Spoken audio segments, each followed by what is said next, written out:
Soy el comandante Javier del Ejército del Aire y del Espacio Español. Actualmente, soy piloto de FA-50 en el ala 16 de Albacete y he servido durante muchos años como instructor de tácticas. Lo que voy a contar ocurrió a finales de 2024, poco después de regresar de un gran ejercicio multinacional conjunto. Estaba sentado solo en la pequeña sala de reuniones detrás del edificio de los héroes en la base aérea de Albacete. La vieja luz de neón amarillenta parpadeaba, haciendo que todo pareciera aún más agotador y serio. El sonido metálico del Fa-50, que acababa de aterrizar, seguía resonando en el hangar, enfriándose lentamente, al igual que yo, después de muchas horas en el aire. No cuento esta historia para presumir. Lo hago porque, si no lo digo en voz alta, la gente de fuera nunca entenderá por qué volamos de la manera en que lo hicimos. Todos sabemos que el Fa-50 fue diseñado como un avión de entrenamiento avanzado o Advanced Trainer, con una capacidad de ataque ligero a tierra o Light Combat Aircraft. A los ojos del mundo, siempre es visto como un avión ligero. Siempre está en segundo plano, ya sea comparado con los F-18 de nuestros vecinos, los Eurofighter Typhoon que tenemos, o incluso los Rafale o F-35, que algunas naciones de la región exhiben en las ferias aéreas. Cada vez que hay un ejercicio conjunto, los demás suelen mirar al Fa-50 con una sonrisa condescendiente. Ah, el avión ligero español. Bueno para entrenar, pero probablemente no sobrevivirá en una situación real. No olviden sus limitaciones. He escuchado estas palabras toda mi vida, y yo mismo pensé así al principio. Pero el verdadero problema no era si el Fa-50 era débil o fuerte. El problema era si el piloto se atrevía a llevar la aeronave más allá de lo que dictaba el manual. Había leído cada página, cada línea del manual. Sabía lo que decía: una relación empuje-peso de solo 0.96, un radar que no era AESA completo, combustible limitado, una tasa de giro sostenida que no podía competir con los aviones más grandes a largo plazo, pero también sabía que había números que se aprenden para pasar un examen y números que se aprenden para sobrevivir. A finales de 2024, después de que nuestros FA-50 participaran en ejercicios conjuntos con varias naciones dentro y fuera de la región, noté que la mirada de los pilotos extranjeros cambió. Ya no era una mirada de simpatía, sino una mirada de perplejidad y una creciente duda. ¿Cómo demonios lo hicisteis?, me preguntaron después de un debriefing de simulacro en aquella pequeña sala, con solo café negro y documentos amarillentos. Sonreí y respondí en voz baja: volamos un poco más allá de lo que se supone que puede volar. Ese fue el comienzo de esta confesión. Nunca pensé que me convertiría en la persona que llevaría los límites del FA-50 al punto de hacer que el mundo se fijara. Pero cuando la situación nos obligó, cuando el próximo ejercicio conjunto se acercaba en pocos meses, y cuando la mirada de nuestros aliados extranjeros nos decía: vosotros no podréis hacer mucho, supe que era hora de hacer algo, no para demostrar que el Fa-50 era el mejor del mundo, sino para demostrar que, a veces, el verdadero límite no está en el avión, sino en el piloto. Y esta es la historia que nunca he contado completamente a nadie. La historia que hizo que el Fa-50 del Ejército del Aire y del Espacio Español se mencionara en las salas de reuniones de varias naciones con un tono que ya no era de lástima, sino de cautela. Empiezo la narración aquí, desde la vieja sala de reuniones detrás del hangar, donde la luz de neón sigue temblando y el sonido metálico del Fa-50 aún resuena en mi memoria. Los primeros FA-50 llegaron al Ejército del Aire Español alrededor de 2018 hasta 2019, aterrizando en Albacete bajo una lluvia fina de junio. Todos en el ala 16 estaban muy emocionados, especialmente los jóvenes que acababan de graduarse del C-101 Aviojet o el F-5. Para ellos el FA-50 era su primer avión de combate real, un cañón de 20 milímetros, 7 puntos de anclaje de armas, un radar y sistemas modernos. Ya no era solo un entrenador, pero para muchos de los veteranos, incluyéndome a mí, la sensación era más compleja. Habíamos pilotado F-18C de antes, algunos desde los años 80, y otros habían tenido la oportunidad de probar los primeros Eurofighter Typhoon. Al ver llegar el F-50, muchos susurraron, ¿de verdad vamos a sustituir al F-5 con algo tan ligero? ¿Cómo va a competir con un Typhoon? ¿Solo lo usaremos para entrenar y exhibir? Yo pensaba lo mismo. En ese momento, acababa de ascender a comandante. Recuerdo bien que el primer día que me senté en la cabina del FA-50, me pareció demasiado pequeña. El asiento bajo, el espacio estrecho. Al mirar hacia afuera, era como estar sentado en una lata de refresco. El motor GEF 404 ofrecía buen empuje, sí, pero comparado con un avión más pesado, seguía sintiéndose demasiado ligero. Pero lo más importante era la presión invisible. Desde 2019 en adelante, los ejercicios conjuntos en la región se hicieron mucho más frecuentes. Iberia Dorada, TLP, Sirio, Águila Negra. Cada vez que llevábamos el FA-50, nos asignaban al grupo de aviones ligeros o de entrenamiento. A veces volábamos con aviones de ataque ligero como los Super Tucano de otras naciones. Otras veces nos usaban como agresores o Red Air para que los cazas pesados practicaran la persecución. Recuerdo bien la mirada de los pilotos extranjeros. No era desprecio directo, sino una mirada de ya lo entiendo, es lo que hay. Parecía que ya sabían exactamente lo que nuestro avión podía hacer, sonreían cortésmente y se marchaban. Un día, después de un gran debriefing en Italia, estaba fumando fuera del hangar con el capitán Iker el Loco. Iker era conocido por ser el piloto más arriesgado del escuadrón. Casi fue sancionado por volar por debajo de la altitud mínima en la zona de entrenamiento. Me dijo sin rodeos, «Comandante, nuestro avión no es potente, pero si no nos atrevemos a usarlo de una manera en que nunca se ha usado antes, siempre será un juguete». Miré y dije, «No seas tonto, Iker. Si algo sale mal, ¿quién se responsabilizará?» Él me miró y dijo en voz baja, «Si seguimos volando según el manual como cadetes, ¿en qué nos diferenciamos de un simple entrenador?». Esa frase se me quedó grabada. No porque fuera 100% correcta, sino porque me hizo empezar a dudar de mí mismo. Entre 2020 y 2022, el Ejército del Aire Español empezó a reestructurar sus escuadrones. El FA-50 pasó de ser un entrenador avanzado con armas a ser el caza principal del ala 16. Pero al mismo tiempo, seguíamos viendo las comparaciones. En la sala de reuniones, siempre había un mapa comparativo de rendimiento. F-16 de Holanda y Bélgica, Gripen de Suecia, Rafale de Francia, y nuestro FA-50 siempre estaba en la parte inferior de la gráfica en casi todos los aspectos. Recuerdo una vez que un oficial de enlace de una fuerza aérea aliada, prefiero no nombrarla, miró el mapa comparativo y bromeó. «Qué suerte tienen en España de tener tantos FA-50, así pueden entrenar a muchos reclutas». Sonreí, pero por dentro sentí una bofetada suave. Esta presión no venía de palabras directas. Venía de ser ignorado, de ser colocado en el grupo de no amenazas, de ser considerado solo un componente menor en el panorama general del ejercicio. Al mismo tiempo, dentro de nuestro propio escuadrón, las facciones empezaron a dividirse sin que nos diéramos cuenta. Un lado era el grupo que se apegaba a la disciplina y el manual. El otro lado creía que debíamos encontrar un nuevo camino porque no teníamos otra opción. Iker era el representante de este último.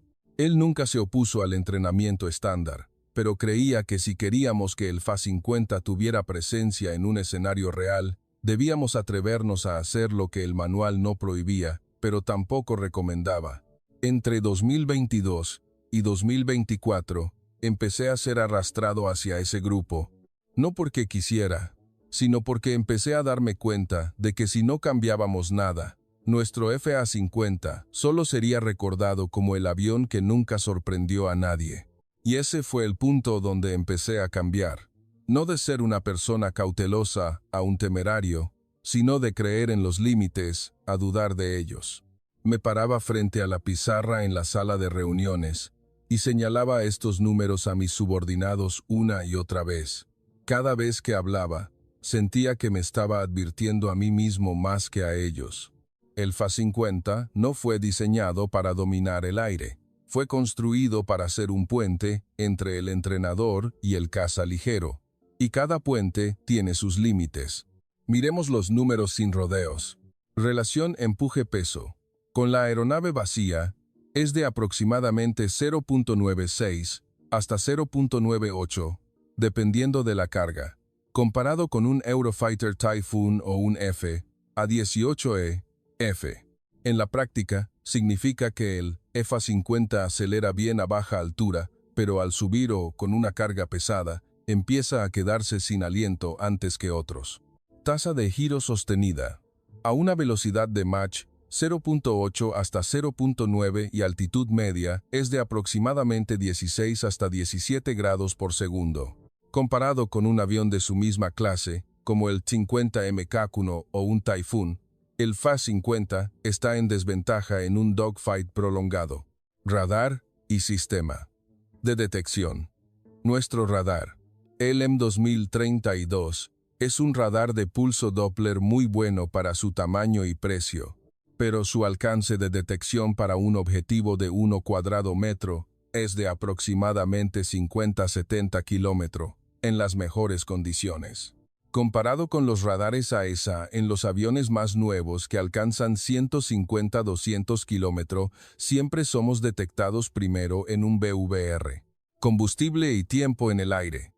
Con un interno de aproximadamente 500 kg y depósitos externos adicionales, pero al volar con maniobras agresivas o low-level dash, el combustible se agota mucho más rápido de lo que indica el manual.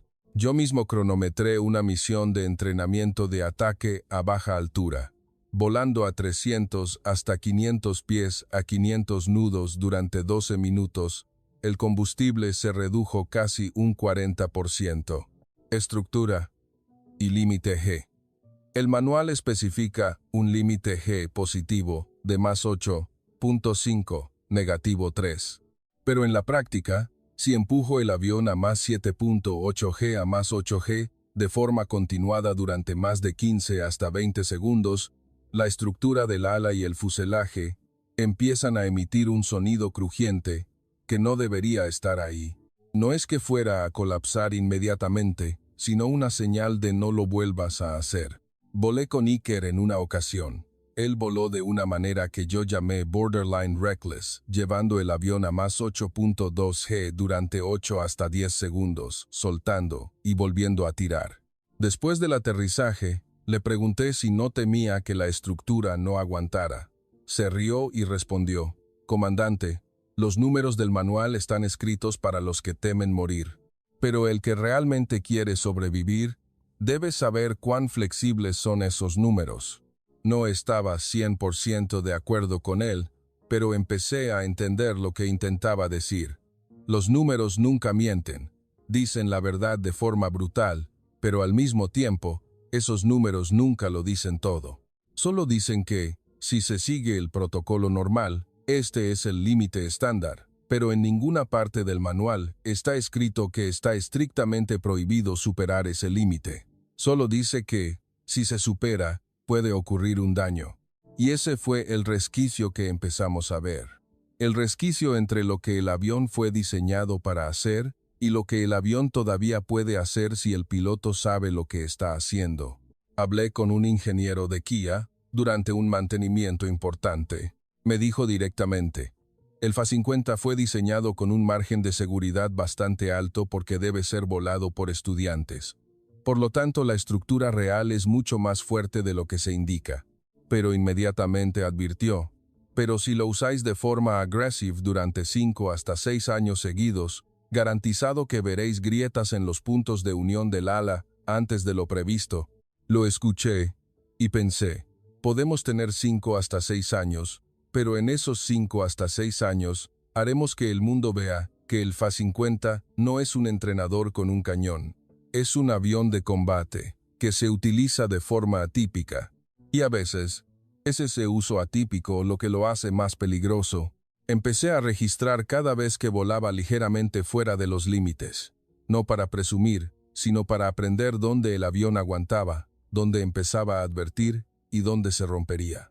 Porque en el campo de batalla real, nadie espera a que sigamos el manual, y si nos apegamos solo a los números del manual, perderemos incluso antes de despegar. Esa es la razón por la que empecé a aceptar las palabras de Iker, aunque a regañadientes. A veces, para ganar, tenemos que permitir que el avión sufra un poco, pero si no cedemos en absoluto, perderemos todo. Y ese fue el comienzo de lo que más tarde llamamos la táctica imposible. Todo comenzó con algo pequeño e inesperado. No en la gran sala de reuniones ni durante un gran ejercicio nacional, sino en la zona de entrenamiento de bosques densos en el noreste de la península. Era 2022, al comienzo de la temporada de lluvias. Recibimos una misión de entrenamiento, de navegación táctica a baja altura y apoyo aéreo cercano en una zona de bosque espeso con colinas bajas y entrelazadas. Normalmente, para este tipo de entrenamiento, volamos a lo largo de una ruta predeterminada, con una altitud mínima de 500 pies AGL, a una velocidad de aproximadamente 420 hasta 450 nudos. La duración es de no más de 8 hasta 10 minutos por pasada, para luego ascender para la evaluación. Pero ese día, Iker, que era el líder del vuelo o flight lead, cambió el plan en el aire mientras volábamos en la formación de 4 aviones. Me habló por la radio en el canal privado. Comandante, ¿probamos hoy a no seguir la ruta en absoluto? Bajemos un poco más y usemos las colinas como muro para el radar. Respondí inmediatamente. Iker, no seas tonto. 500 pies es la altitud mínima, de verdad. Él se rió por la radio y dijo en voz baja, ¿ha leído alguna vez el manual antiguo del F-5? Decía 500 pies también, pero los veteranos en guerras reales volaban hasta 200 pies. Guardé silencio un momento. Sabía que en parte tenía razón, pero el entrenamiento y el combate real son diferentes. Finalmente, le seguí. No porque confiara en él al 100%, sino porque quería ver qué pasaría. Bajamos a unos 300 hasta 350 pies, volando paralelos a las colinas, utilizando el terrain masking. Redujimos la velocidad a 380 nudos para un mejor control. Iker guió el vuelo alrededor de una colina que no estaba marcada en el mapa. Utilizamos un valle estrecho como ruta de escape y luego aparecimos detrás del objetivo simulado. El resultado: fuimos detectados 18 segundos más tarde de lo programado en el simulacro, utilizando el sistema ACME. Eso significaba que, en una situación real, probablemente habríamos podido lanzar el arma antes de que el enemigo nos viera. Después del aterrizaje, hubo un largo silencio en el escuadrón. Nadie habló del riesgo de casi chocar contra una colina. Nadie habló de la fuerza G que tiramos al salir de la colina. Pero todos sabíamos que acabábamos de hacer algo que el manual no prohibía, pero nunca había recomendado. Esa noche, en la sala de pilotos, Iker estaba comiendo fideos instantáneos a mi lado. Dijo sin mirarme, «Comandante, creo que el avión no es solo una herramienta, es como una espada. Si solo la usamos según el manual, solo golpeamos con el lado plano. Pero si la giramos para apuñalar con la punta, será más afilada sin tener que cambiar la espada». Le miré y pregunté, «¿Y si la espada se rompe?». Él sonrió y respondió, «Entonces, tenemos que ser los que sabemos dónde se va a romper y evitar que se rompa cuando la estemos usando de verdad». Esa frase no era una cita ingeniosa, solo era el pensamiento de un joven temerario. Pero, ¿por qué la recuerdo tan vívidamente? Porque después de ese día, empecé a notar la cultura de adaptación del Ejército del Aire español. No somos una nación con presupuestos gigantescos. No somos una nación que tiene los aviones más nuevos en todos los modelos. Pero lo que siempre hemos tenido es la necesidad de adaptarnos. Los veteranos que volaron el F-5 en la era de la Guerra Fría volaban sin GPS, sin NVG, sin sistemas de navegación de lujo, solo mapas de papel y una brújula, y aún así, alcanzaban el objetivo con precisión. Las generaciones anteriores, que volaban el T-28 Trojan, volaban bajo, persiguiendo guerrilleros en la jungla. Aviones viejos como esos no podrían hacer mucho si se volaba estrictamente según el manual. Pero los españoles tenemos un rasgo. Si no es suficiente, lo hacemos suficiente. Esa fue la semilla de la táctica no oficial. No es algo que se enseñe en la escuela de vuelo. No es algo que esté escrito en el estándar de la OTAN, sino algo que surgió porque nos vimos obligados a sobrevivir con un avión que no era el mejor. Después de ese vuelo, empecé a permitir que mis subordinados practicaran más vuelos off-script. No todos los días, no todos los vuelos, pero a veces, cuando la zona de entrenamiento era adecuada, cuando el clima era bueno, permitía pequeñas experimentaciones. Bajar un poco más, ángulos de bank, ligeramente más pronunciados de lo normal, una gestión de energía más agresiva, o incluso simular un ataque pop-up más rápido de lo que sugería el manual. Cada vez que lo hacíamos, yo mismo registraba los datos, velocidad de entrada y salida, tasa G utilizada, consumo de combustible, comportamiento de la aeronave. Era como un pequeño experimento científico en el aire, y los resultados se hicieron cada vez más claros. El FA-50 era más flexible de lo que indicaban los números del manual, no lo suficiente como para convertirse en un caza de generación 4.5 o 5, pero lo suficiente como para sorprender a un enemigo que nos veía como un blanco fácil. Y esa pequeña semilla germinó entre 2023 y 2024, hasta convertirse en lo que en el escuadrón llamamos la manera ibérica. No porque fuera la mejor manera del mundo, sino porque era la única manera que teníamos. Si no teníamos un avión que volara más alto, más rápido o fuera más fuerte, teníamos que volar de forma diferente. Y ese fue el comienzo del conflicto interno, porque no todos aceptaron esta manera ibérica. La pequeña sala de reuniones detrás del hangar del ala 16 de Albacete, 30 horas después del último vuelo de ataque a baja altura de la semana. La luz de neón seguía temblando. El olor a café negro de las tazas de papel mezclado con el tenue olor a queroseno. Normalmente, después de volar, hacíamos un debriefing rápido de 10 hasta 15 minutos y nos íbamos. Pero ese día fue diferente. Yo estaba parado frente a la pizarra. Iker, que ya había ascendido a mayor, estaba sentado en la primera fila con los brazos cruzados. A su lado estaba el teniente Pablo, casi 10 años más joven que nosotros, un joven que acababa de ser transferido del escuadrón, Typhoon, y el comandante Antonio, el más apegado a las reglas del escuadrón. Él era el primero en objetar cada vez que había un experimento fuera del manual. Empecé. Hoy probamos el pop-up al objetivo con una altitud mínima de 280 pies a 520 nudos. El resultado es que el time to target se redujo 4.2 segundos en comparación con el plan estándar. Pero todos sabemos que superó el safety floor de 350 pies establecido para esta área. Antonio intervino inmediatamente, con voz alta pero aún cortés. Comandante Javier, entiendo la necesidad de desarrollar tácticas, pero si permitimos que todos hagan esto, un día alguien cometerá un error. ¿Cómo lo explicaremos a la cadena de mando, a las familias? Iker se rió suavemente. Comandante Antonio, si nunca lo intentamos, ¿cómo sabremos si es realmente peligroso o si solo está escrito en el manual por máxima seguridad? He volado así muchas veces. Ninguna vez el avión ha dado una advertencia estructural. Pablo, que había estado callado, dijo, vengo del escuadrón, Typhoon, y allí son muy estrictos con los OP. Si superas el ángulo de bank en 1 grado, eres investigado. Pero estoy de acuerdo con el mayor Iker en algo. Si tenemos un avión con menor rendimiento, ¿no tenemos que encontrar la manera de usarlo al máximo?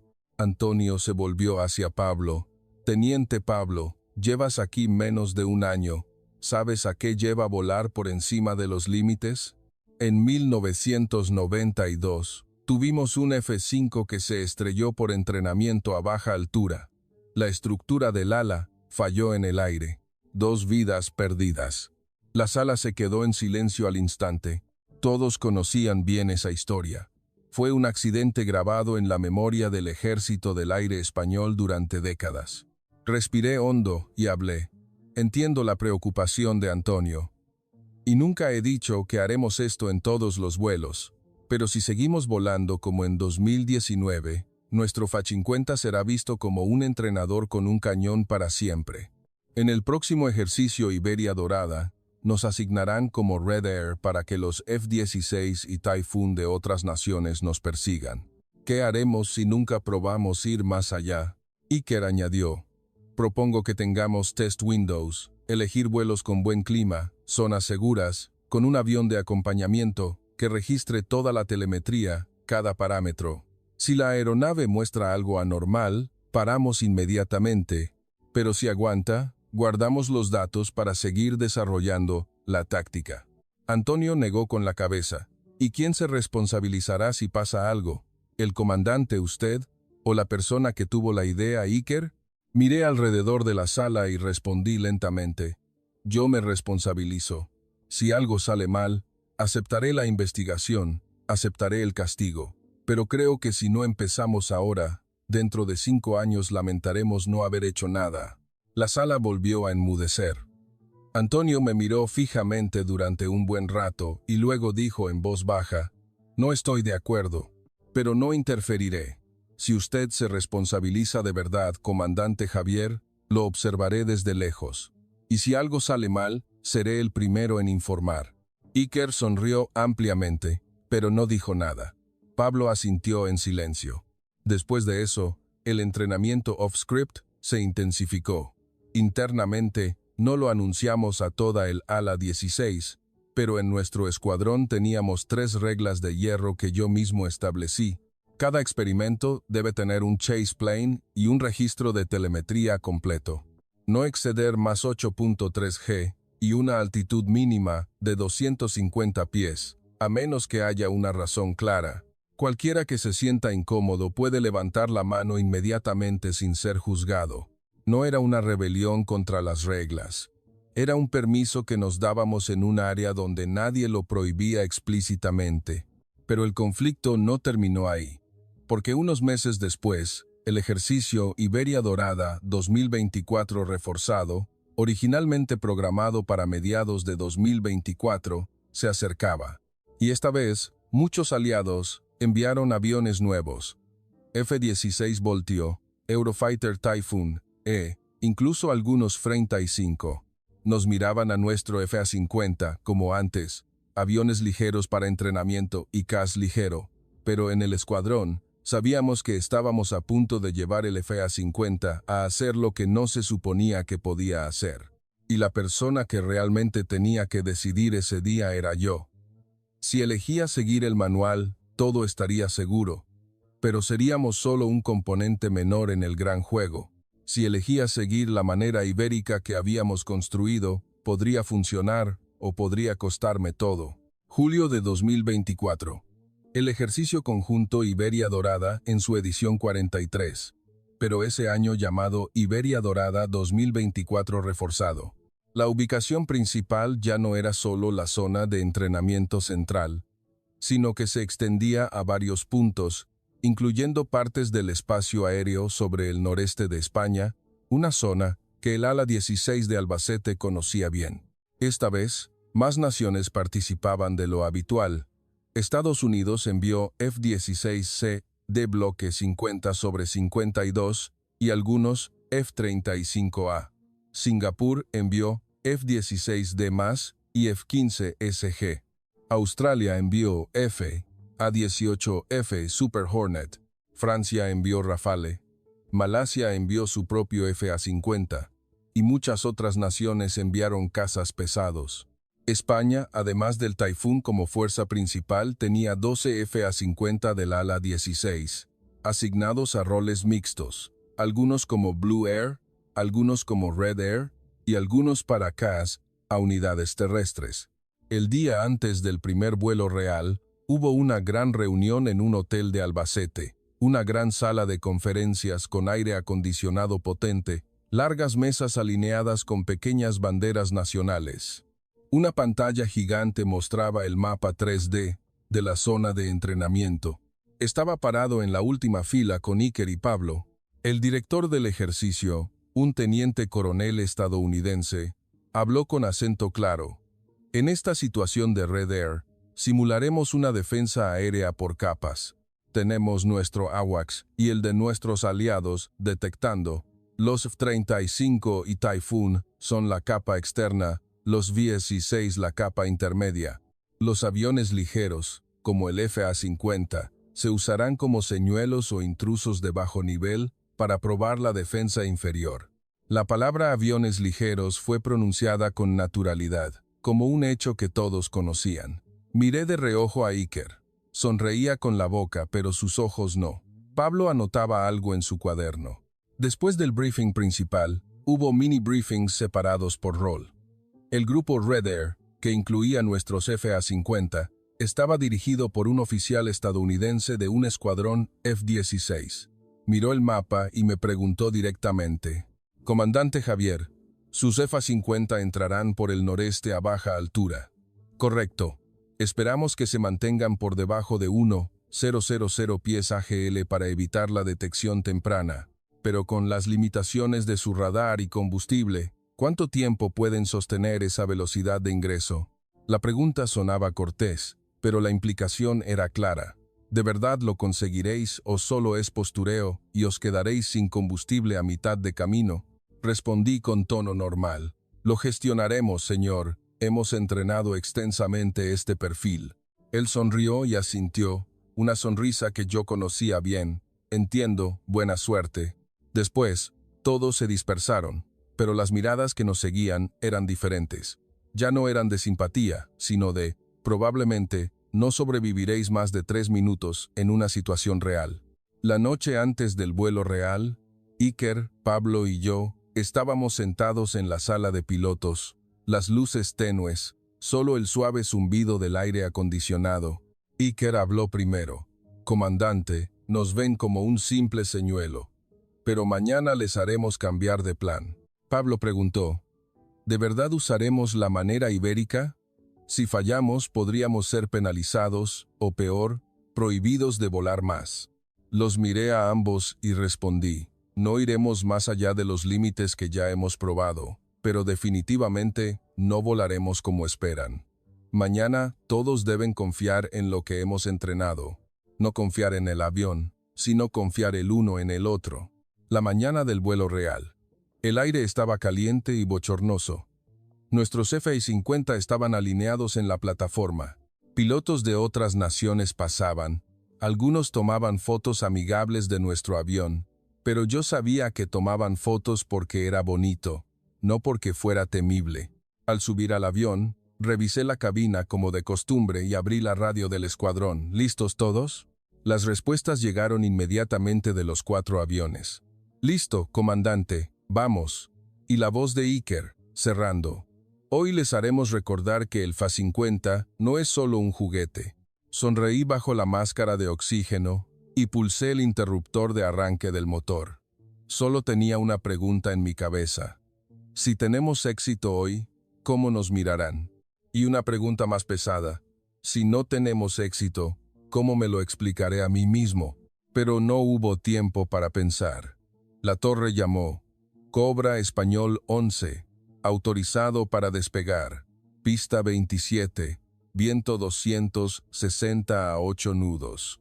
Respondí: «Cobra Español 11, rodando». Y así, nuestro FA-50 Litroider se lanzó al cielo, llevando al grupo Red Air, que todos pensaban que era el más débil del juego, hacia el primer combate real. No era solo un simulacro, era la prueba de que, a veces, lo que el mundo ve como una limitación puede convertirse en una ventaja, si sabes cómo usarla. Mañana del día 2 del ejercicio, Iberia Dorada, 2024 reforzado.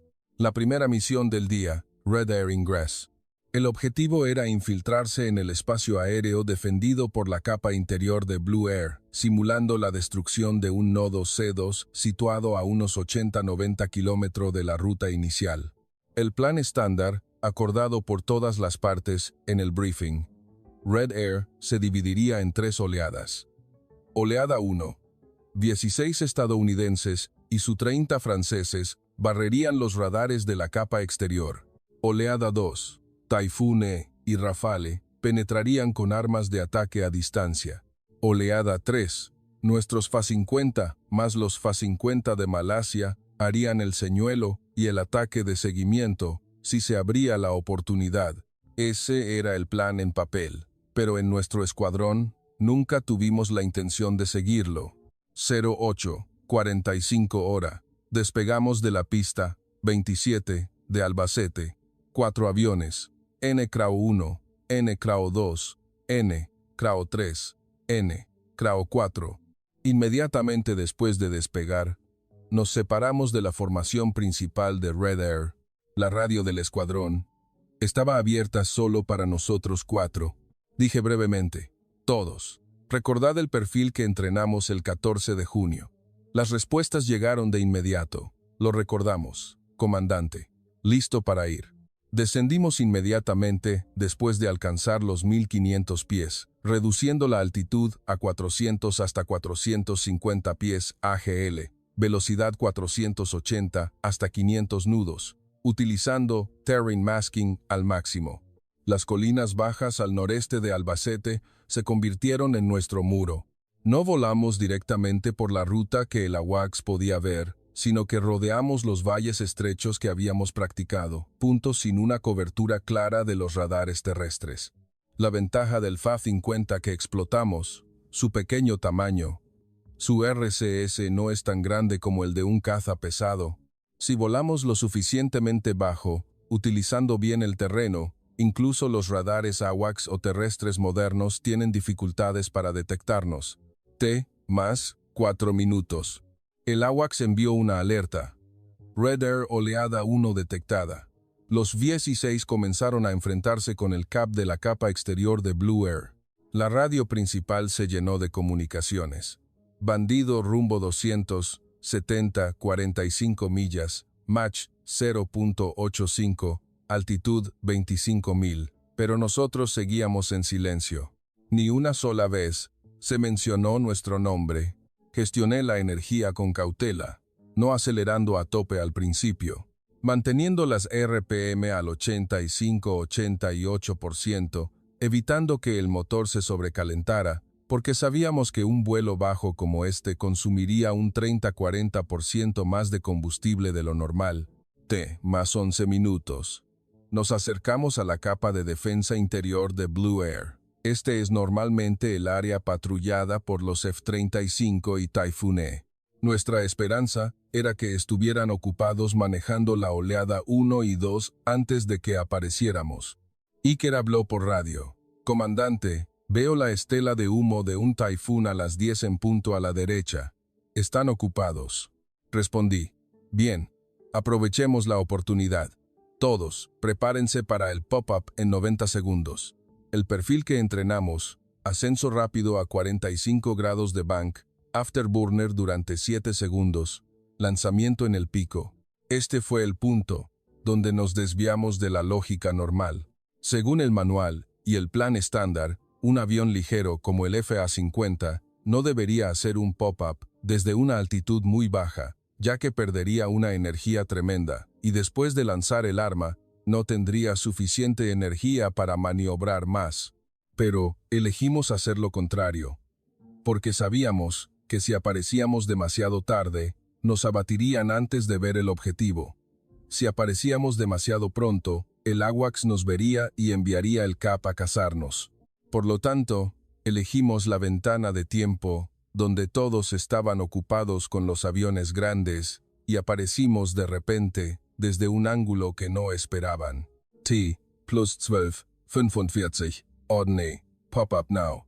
Los 4 aviones tiramos de la palanca a la vez. Bank de 45 grados, alternando izquierda y derecha para confundir el radar. Afterburner a tope durante 7 segundos. La altitud se disparó de 420 pies a 8,000 pies en menos de 20 segundos. La velocidad superó los 620 nudos. Fue entonces cuando aparecimos en todas las pantallas. El AWACS gritó: múltiples contactos de baja altura. Rumbo 0,85, 35 millas. Son Mach 0.9. Son Mach 0.9. Hubo confusión en la radio principal. Esos son FA-50. ¿De dónde han salido? ¿Cómo han aparecido de ahí? Nos dirigimos al objetivo C2 simulado. Cada avión lanzó su arma simulada. E inmediatamente después de lanzar, tiramos del avión hacia abajo, de vuelta a baja altura. Sin dar vueltas, sin dogfight. Solo esquivando hacia el mismo valle, utilizando la velocidad restante más el terrain masking de nuevo. Todo ocurrió en menos de 90 segundos. Después de eso, volamos bajo a casa. No nos enfrentamos a nadie más, porque nuestra misión era strike and escape, no quedarnos a luchar. Al aterrizar, todos estaban en silencio. Nadie gritó de alegría, nadie saludó con la mano. Pero por dentro, todos sabíamos que acabábamos de hacer algo que no se suponía que podíamos hacer. Y lo más importante, lo hicimos con el avión intacto, sin luces de advertencia, sin sonidos estructurales anómalos. Nos quedaba suficiente combustible para volver a la base cómodamente. En la sala después, el director del ejercicio de EEU me preguntó directamente: «Comandante, ¿cómo lograron ingresar sin ser detectados durante tanto tiempo?» Respondí con una sola frase: «Volamos bajo, muy bajo, y utilizamos el terreno». Me miró y asintió, sin preguntar más, pero vi que anotó algo en su cuaderno. Iker me susurró al oído: «Comandante, nunca pensaron que nos atreveríamos a bajar tanto, de verdad». Asentí, pero por dentro, mi pensamiento era diferente. No fue solo audacia. Fue porque sabíamos que el avión aguantaba, porque lo habíamos probado antes, porque no temíamos ir un poco más allá. Y esa era la verdadera confesión, no la destrucción del límite del FA-50, sino la aceptación de que el límite real del avión es mucho más flexible de lo que dice el manual, si el piloto sabe lo que está haciendo. La segunda misión de ese día, por la tarde de Liberia Dorada 2024 reforzado, fue mucho más compleja. El nombre en el briefing: Dynamic Air Defense Penetration with SEAD Escort, penetración dinámica de defensa aérea con escolta SEAD. El objetivo: destruir SAM simulados con varias capas de radar y defensa. Blue Air tenía F-35A controlando el espacio aéreo alto, Typhoon E de escolta, y F-16 Voltio haciendo SEAD. Red Air, esta vez, éramos nosotros, los 4 FA-I-50, asignados como Trailing Strike Package. Esto significaba que teníamos que seguir al grupo principal unos 3 hasta 4 minutos después, aprovechando la oportunidad de que el enemigo estuviera ocupado con los aviones grandes y luego aparecer para atacar los objetivos restantes. El plan estándar era volar bajo a 800 hasta 1000 pies, velocidad 450 nudos, utilizando armas standoff como el AGM-60 y 5 Maverick simulado desde una distancia de 8 hasta 10 kilómetros, sin acercarnos al sitio SAM más de 15 kilómetros, para evitar ser locked. Pero teníamos un plan interno diferente. Lo llamamos Split and Dive. El concepto era dividir el escuadrón en 2 pares, yo con Iker y Pablo con Ricardo. Un par haría un señuelo volando bajo y acelerando directamente hacia el sitio SAM. El otro par se escondería en el valle usando terrain masking y luego haría un pop-up desde el ángulo ciego del radar terrestre. Usaríamos solo 12 hasta 15 segundos para el ataque y nos sumergiríamos a baja altura inmediatamente. Era extremadamente arriesgado. Si el sitio SAM realmente nos bloqueara, incluso simuladamente, seríamos abatidos al instante. Y lo más importante, teníamos que hacer el pop-up desde una altitud mínima de 280 pies hasta 9,000 pies en menos de 18 segundos, utilizando Afterburner a tope con un bank de 60 grados. La fuerza G anticipada era de aproximadamente más 7.9 a más 8.1 sostenida. Había probado este perfil 2 veces en la zona de entrenamiento. En ambas ocasiones, el avión aguantó, sin advertencias. Pero en una situación real, hay factores impredecibles. Cizalladura del viento, calor del motor o incluso un pequeño error de cálculo. T más 0.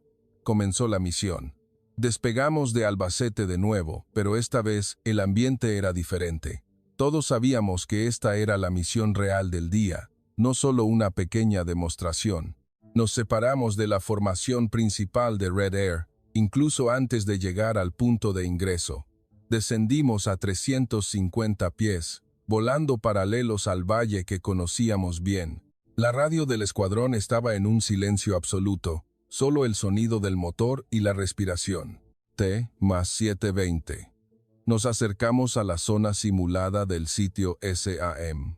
Vi en el MFD que la señal RWR comenzó a parpadear suavemente. El radar terrestre estaba empezando a barrer nuestra dirección. Iker habló por radio. «Comandante, veo humo de los Typhoon a la izquierda. Están en el engagement con el CAP.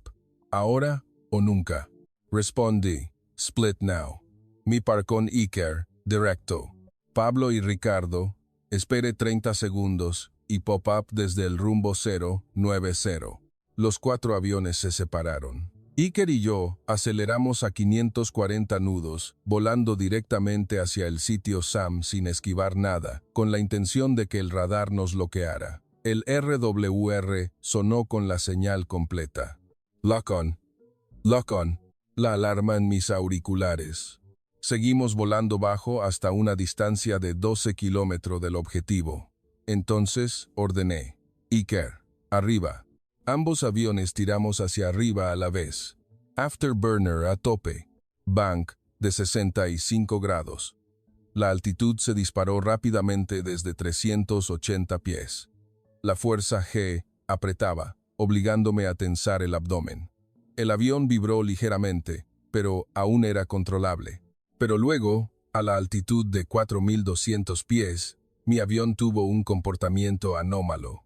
Un leve sonido crujiente vino del ala derecha, seguido por una vibración más fuerte de lo normal.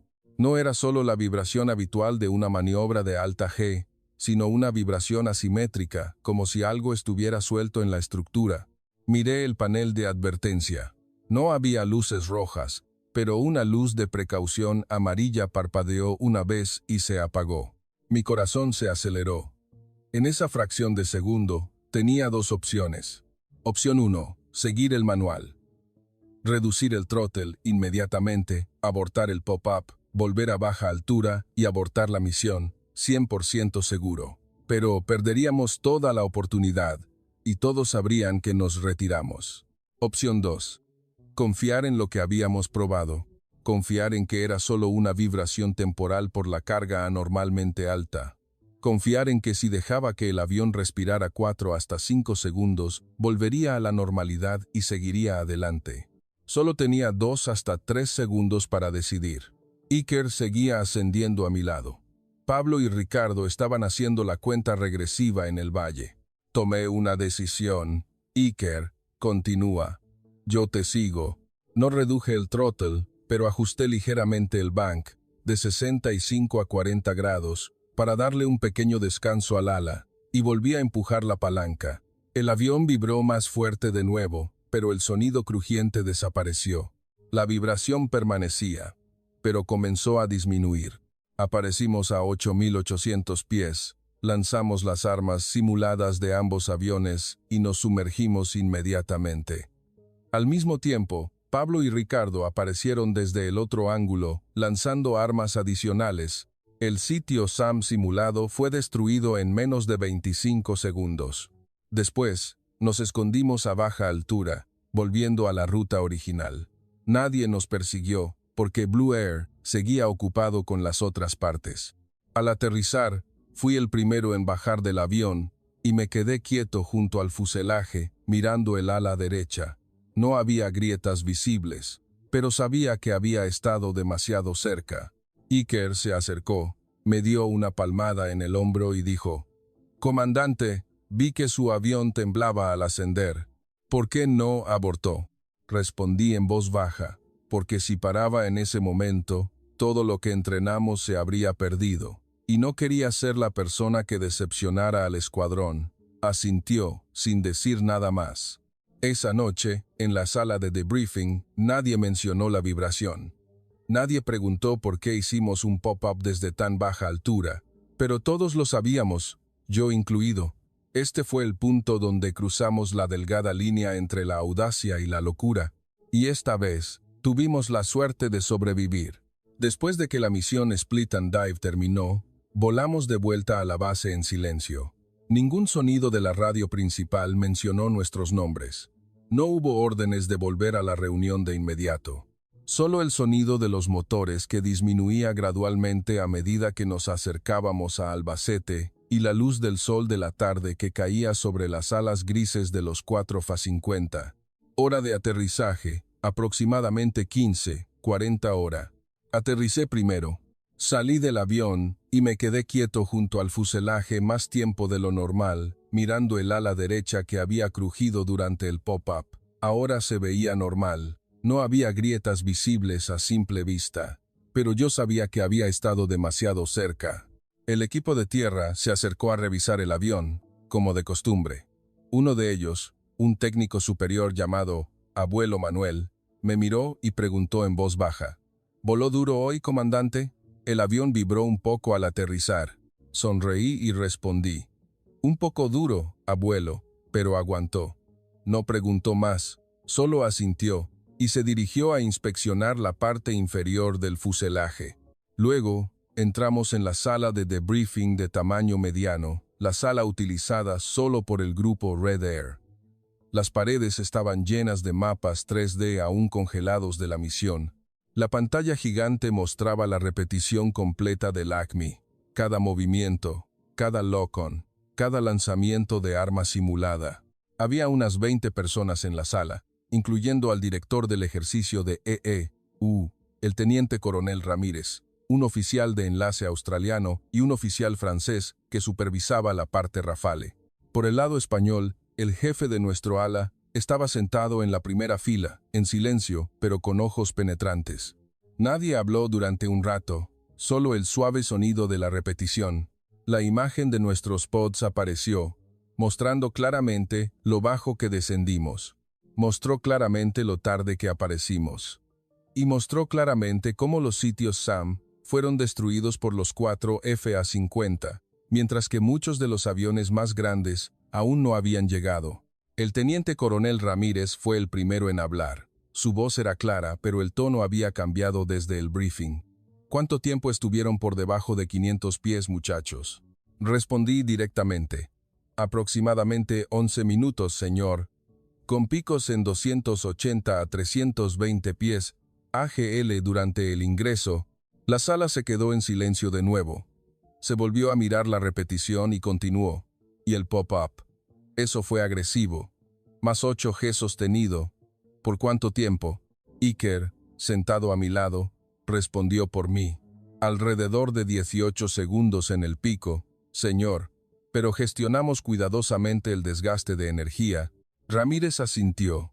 No un asentimiento de simpatía, sino uno de alguien que estaba considerando algo. Luego me preguntó directamente: «¿Asumieron un riesgo allí?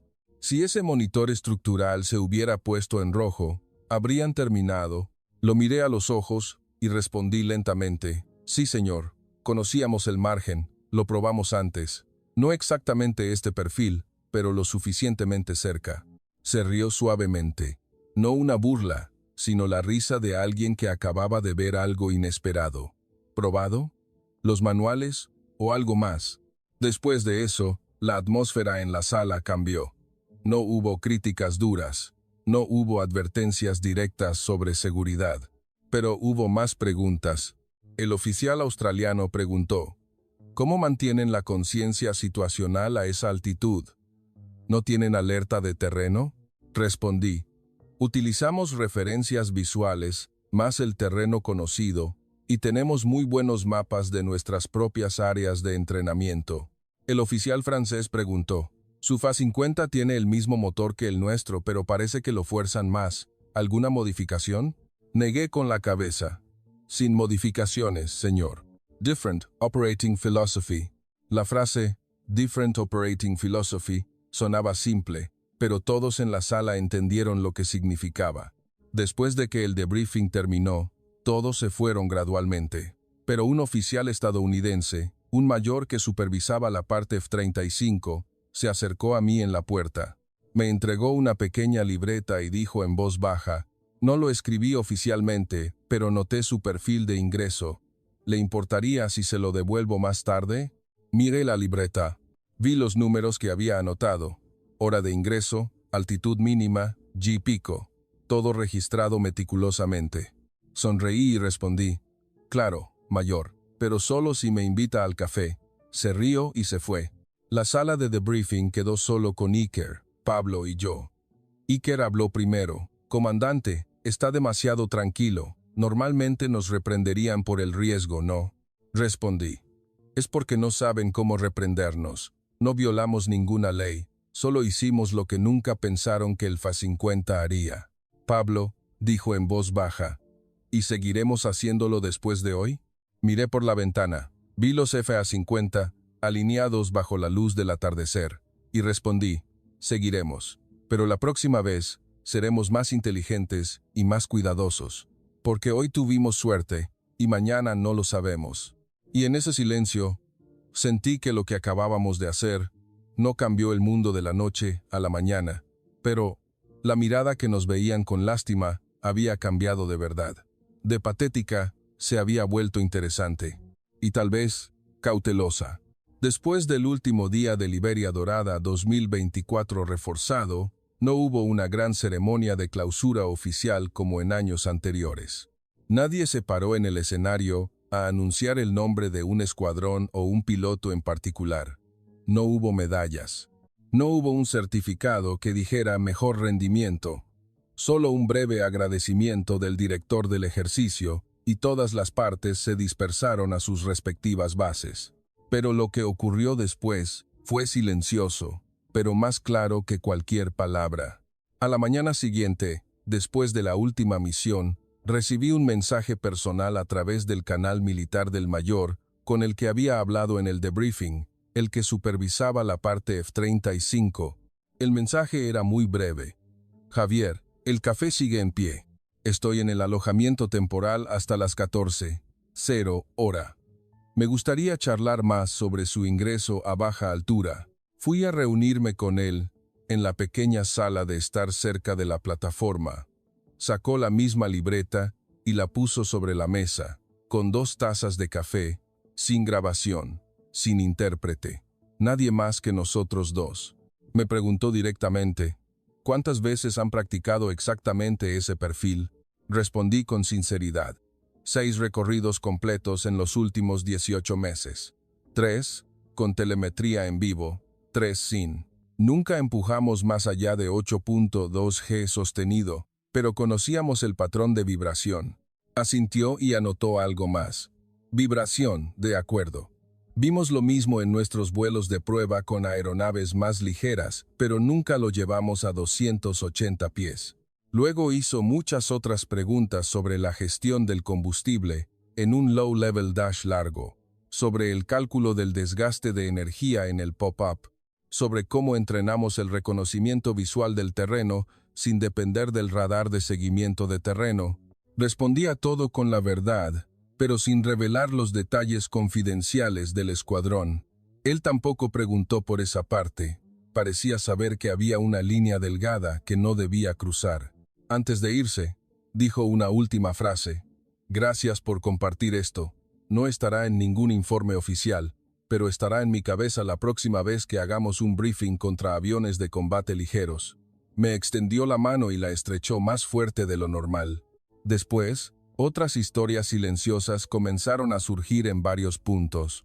Esa misma tarde, el oficial de enlace australiano, un comandante del Royal Australian Air Force, se acercó a mí en el hangar, mientras el equipo de tierra revisaba el avión. Sostenía un iPad, y abrió una captura de pantalla de la repetición del ACME, el camino de ingreso que volaste. Atravesaste un valle que ni siquiera marcamos como utilizable en el mapa. Sonreí y respondí, conocemos bien nuestro patio trasero. Se rió y continuó, estamos pensando en invitar a algunos de sus instructores a nuestro próximo entrenamiento a baja altura en Australia. Aún no es oficial, pero, para que lo sepas. No acepté ni negué, solo asentí y dije, estaremos encantados de compartir lo que podamos. 2 días después, mientras los aviones de todas las naciones regresaban gradualmente, recibí un correo electrónico de un colega que servía en el cuartel general del Ejército del Aire. Adjuntaba un breve documento, un memo interno enviado por el director del ejercicio Iberia Dorada. El contenido no era un elogio formal, sino una nota que decía, el Fa-50 español demostró capacidades no convencionales de penetración a baja altitud, superando las expectativas previas al ejercicio. Se recomienda revisar el modelo de amenaza para los aviones de combate ligeros en futuros ejercicios. No mencionaba mi nombre ni el del escuadrón, pero todos, en el Ejército del Aire, sabrían a qué se refería. Y lo más importante, en nuestro propio escuadrón, una semana después de volver a Albacete, convoqué una pequeña reunión en la sala de pilotos por la noche. Solo estaban las personas que participaron en la misión. Sin el jefe del ala, sin nadie de arriba. Hablé brevemente. Nadie nos dio premios. Nadie escribió nuestros nombres en el informe. Pero todos los que volamos juntos, sabemos que hicimos lo que otros pensaban que era imposible, y lo hicimos juntos.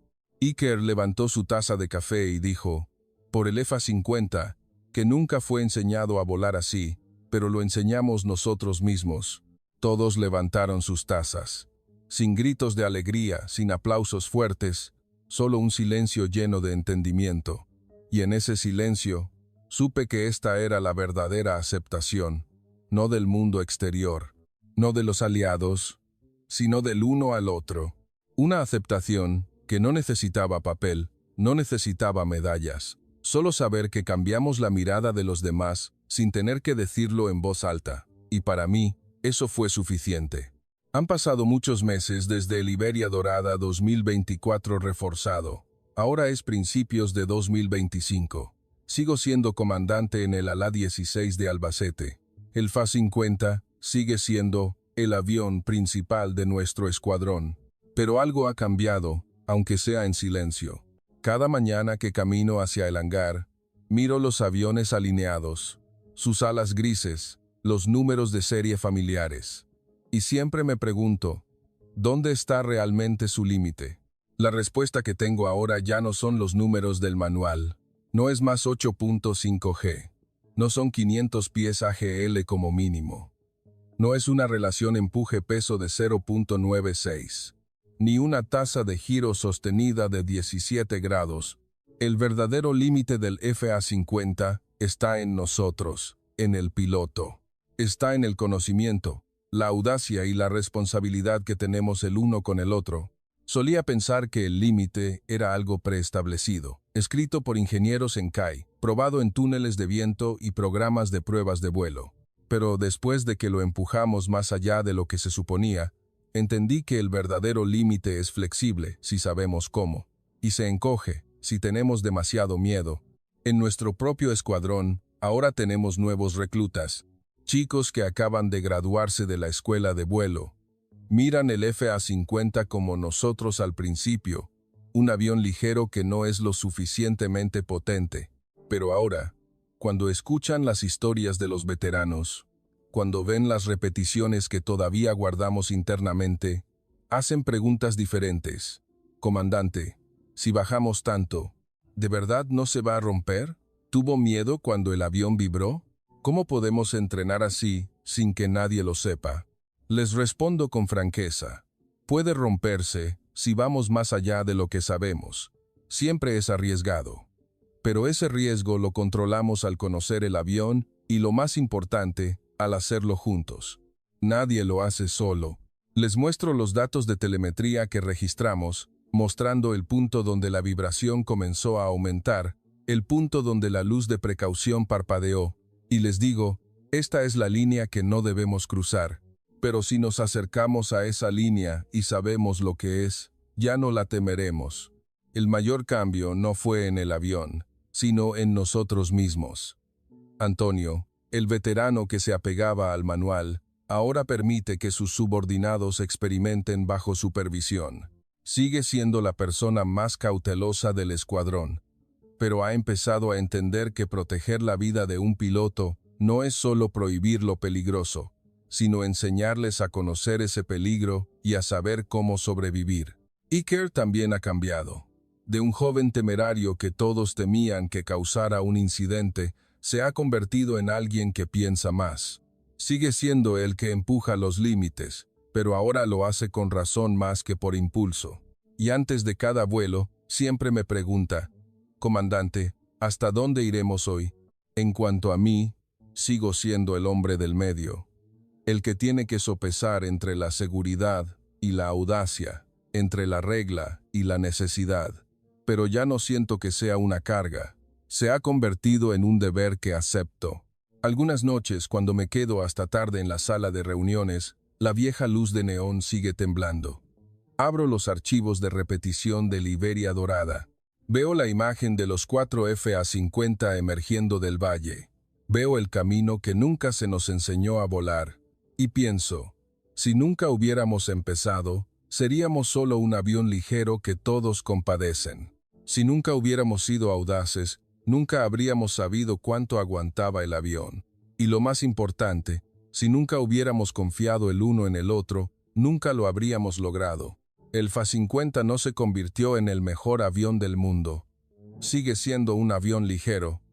Todavía tiene limitaciones claras, pero ahora tiene una historia. Una historia que se cuenta en las salas de reuniones de varias naciones.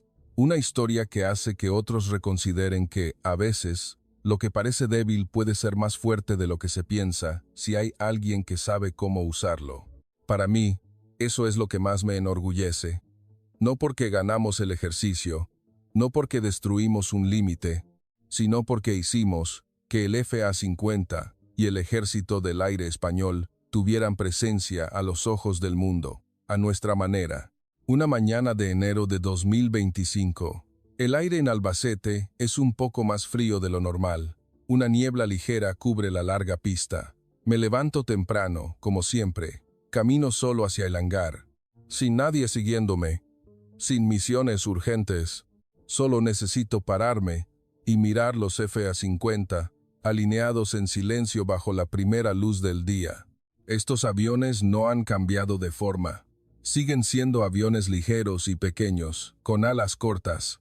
El motor GE F404 sigue emitiendo un suave zumbido al arrancar, pero para mí ya no son solo aviones. Son compañeros de viaje que una vez empujamos casi hasta el colapso, que una vez temí que nos dejaran a mitad del aire, pero al final siempre nos trajeron de vuelta. Me quedo quieto un rato, escuchando el metal enfriándose de la noche anterior, escuchando el canto de los pájaros que vuelan por encima, escuchando el suave viento que pasa por las tomas de aire, y pienso en todo lo que ha pasado, el entrenamiento que casi me hace perderlo todo, la mirada que nos veía con lástima, las preguntas que nadie se atrevía a hacer directamente, y el pequeño sonido crujiente en el ala derecha el día que elegí seguir adelante. Todo terminó en silencio. Nadie nos elogió en los periódicos. Nadie escribió un artículo sobre cómo el FA-50 español superó las expectativas del mundo. Pero en las pequeñas salas de reuniones de varias naciones, la gente tomó nota. La gente preguntó por nosotros de una manera que nunca lo había hecho. Y para mí, eso es suficiente. Porque no buscábamos volar más alto que todos. No buscábamos tener el avión más potente, el más rápido, el más fuerte. Solo queríamos una cosa, no lamentar lo que teníamos. El FA-50 no es un avión perfecto, tiene muchas limitaciones. Pero esas limitaciones nos enseñaron a ser más de lo que éramos. Nos enseñaron a conocer nuestro propio avión, a conocernos el uno al otro, a conocer el límite real. y a saber cómo superarlo sin destruirlo todo. Me doy la vuelta y miro la sombra del Fa-50 extendida sobre el hormigón de la plataforma y sonrío suavemente para mí mismo. Gracias, digo en mi mente, a esos aviones por no habernos abandonado, incluso el día que los empujamos casi hasta el límite. Vuelvo a la sala de pilotos. Hoy hay vuelos normales esperándome. Los subordinados me esperan para el briefing. Los chicos nuevos que todavía están emocionados con la cabina del Fa-50. Iker, que probablemente está sentado comiendo fideos instantáneos como siempre. La vida sigue como si nada hubiera pasado. Pero en el corazón de todos nosotros sabemos que algo ha cambiado y nunca volverá a ser lo mismo. No intentamos asombrar al mundo, no intentamos demostrar que somos los mejores. Simplemente intentamos hacer lo mejor que podemos con lo que tenemos. Y a veces, eso es más que suficiente. Abro la puerta de la sala de reuniones. La vieja luz de neón se enciende. El olor a café negro llega a mi nariz. Sonrío y les digo a todos en la sala: hoy volamos de nuevo, muchachos. Volamos lo mejor posible con el avión que tenemos. Todos asienten, sin grandes palabras, sin promesas, solo un entendimiento silencioso de que sabemos lo que tenemos en nuestras manos y no lo desperdiciaremos. Ese es el final de esta historia. No un final grandioso, sino un final tranquilo, un final que nos sienta bien. Y creo que está bien así.